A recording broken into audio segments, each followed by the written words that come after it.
नमस्कार, मैं श्रीकांत चौहान आप सभी का ट्रेड टॉक के पॉडकास्ट में स्वागत करता हूं।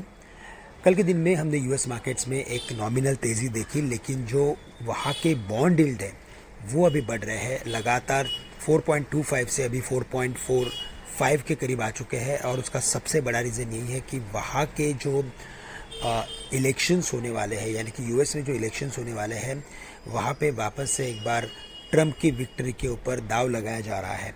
और इसी वजह से ऐसा एक्सपेक्टेड है कि यूएस में इन्फ्लेशन और बढ़ते रहेगा और इसी वजह से जो 10 साल के बॉन्ड यील्ड है वहाँ पे भी हमें लगातार इंचअप की एक्टिविटी देखने मिलेगी। तो ग्लोबल मैक्रोस की बात करें तो अभी बॉन्ड यील्ड बढ़ रहा है, क्रूड के दामों में तेज़ी लगातार बनी हुई है और साथ ही साथ डॉलर इंडेक्स भी 106 के करीब है। इन ग्लोबल मैक्रोस के साथ हमने हमेशा देखा है कि इमर्जिंग मार्केट्स में या तो बिकवाली आती है या तो एटलीस्ट जो फ्लोज होते हैं वो काफ़ी कम हो जाते हैं, यानी कि इनफ्लोज जो आते हैं वो काफ़ी कम हो जाते हैं। तो इन्हीं वजह से एफआईएस की हमने देखा है कि एक नॉमिनल ही सही लेकिन सेलिंग चल रही है।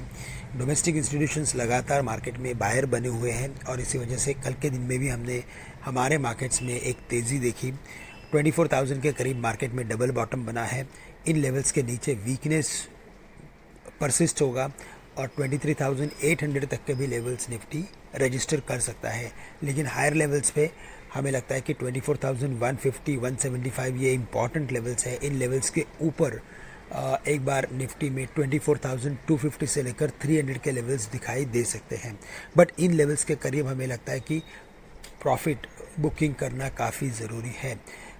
मार्केट एक रेंज के अंदर ट्रेड करते हुए नज़र आएगा, इसी वजह से 24,250 के करीब प्रॉफिट बुकिंग कीजिए और लोअर लेवल्स पे 24,000 के करीब अगर मार्केट में रिवर्सल एक्टिविटी बनती है तो वहाँ पे कुछ बाइंग की पोजीशंस बनाए, लेकिन 24,000 के नीचे हमें लगता है कि एक बार शॉर्ट टर्म वीकनेस मार्केट में बन सकता है।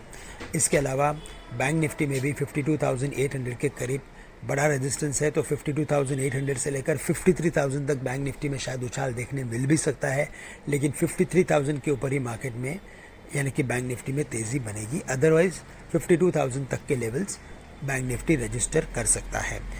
मेटल स्टॉक्स में तेज़ी एक्सपेक्टेड है। Jindal steel and power, Tata steel specifically ध्यान दीजिए, इन स्टॉक्स में रिवर्सल पैटर्न बना हुआ है।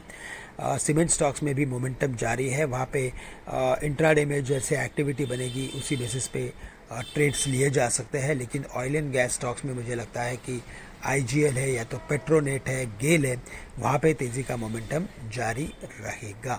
सिलेक्टिव स्टॉक्स में टेक महिंद्रा, इन्फोसिस, यहाँ पे भी हमें लगता है कि बाइंग इंटरेस्ट बना हुआ है और भी यहाँ से तेज़ी एक्सपेक्टेड है। तो टेक्नोलॉजी में विप्रो के साथ साथ हम टेक महिंद्रा और इन्फोसिस को भी हमारे प्रीफर्ड लिस्ट में रखेंगे। तो दोस्तों आज के लिए बस इतना ही। आप सभी से मैं आज के लिए विदा लेता हूँ। धन्यवाद।